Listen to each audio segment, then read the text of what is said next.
y se llama Por favor no te mueras. Por favor no te mueras.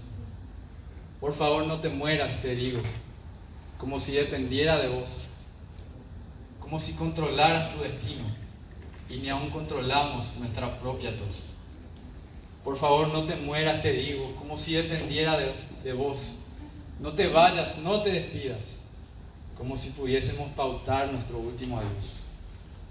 Por favor no te vayas, mi amigo, que aún me queda mucho trecho y se me hace duro el camino, sabiendo que hay tanto que no hemos hecho. Por favor no te mueras, mi hermano, sin preguntarte el por qué y para qué de este mundo, a veces tan extraño.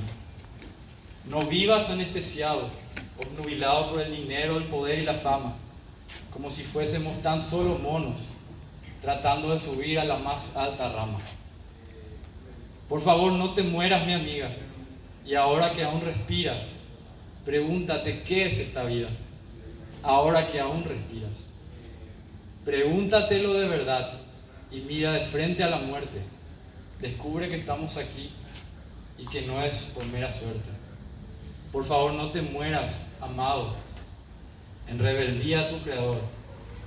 Hay un camino trazado, se nos ha dado un Salvador.